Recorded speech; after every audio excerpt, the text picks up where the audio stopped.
आज की हमारी कहानी है the farmer and the three cheats. किसान और तीन धोखेबाज। ये रहे तीनों की तीनों धोखेबाज है ना, पता नहीं क्या प्लॉट बना रहे हैं, क्या साजिश बना रहे हैं। और ये रहा किसान। तो देखते हैं इस कहानी में क्या होता है। Three cheats decided to trick a farmer. तीन जो धोखेबाज थे उन्होंने ये डिसाइड किया, ये तय किया कि एक किसान जो है उसे धोखा दिया जाए, है ना, उसे अपने जाल में फंसाया जाए। The first cheat walked up to the farmer. कि पहला जो धोखेबाज था वह चल के कहाँ तक आया, किसान तक आया।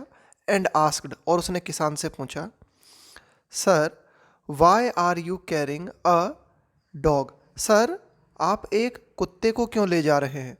हालांकि ये किसान है, इस किसान के पास, बेचारे के पास एक बकरी थी। This is not a dog, यह कुत्ता नहीं है। इट इज़ अ गॉट, यह एक बकरी है। द फार्मर रिप्लाइड, किसान ने जवाब दिया।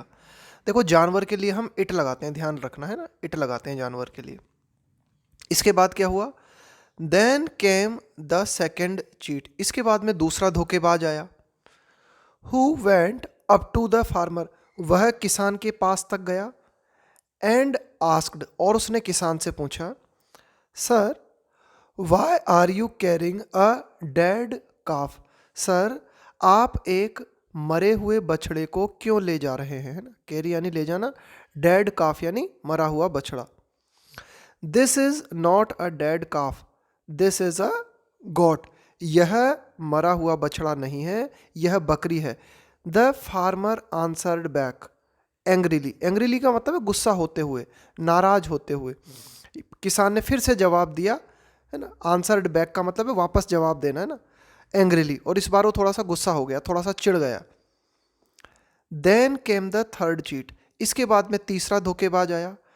ही went up to the farmer, वह भी किसान के पास तक गया। एंड आस्क्ड, और उसने किसान से पूछा, sir why are you carrying a donkey. सर आप एक गधे को क्यों ले जा रहे हैं। ऑन हियरिंग हिज क्वेश्चन, उसके सवाल को सुनकर। ऑन हियरिंग हिज क्वेश्चन, उसके सवाल को सुनकर। The farmer was now confused. अब ये जो किसान था वो कंफ्यूज हो गया, है ना। उसको समझ में नहीं आया कि यार ये चक्कर क्या है। इस बकरी को कोई कुत्ता बता रहा है, कोई मरा हुआ बछड़ा बता रहा है, कोई कह रहा है गधा। तो किसान बहुत ज़्यादा कंफ्यूज हो गया। आगे देखते हैं।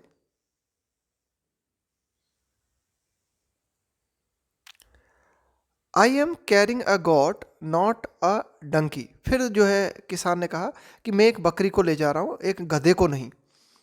ही रिप्लाइड, किसान ने जवाब दिया, इन अ शेकी वॉइस। शेकी मतलब होता है कांपती हुई आवाज़, है ना। शेकी वॉइस का मतलब है कांपती हुई आवाज़, है ना। यानी कि उसकी आवाज़ जो थी किसान की, अब उसमें उतनी दम नहीं थी, है ना। थोड़ा सा किसान भी जो है कंफ्यूज हो गया था।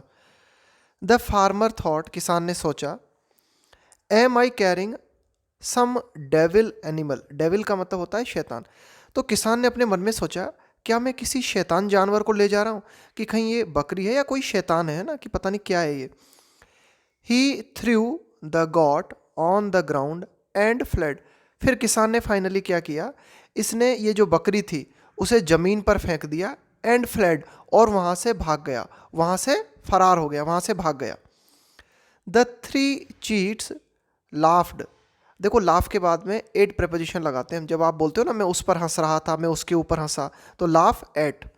The three cheats laughed at the farmers foolishness.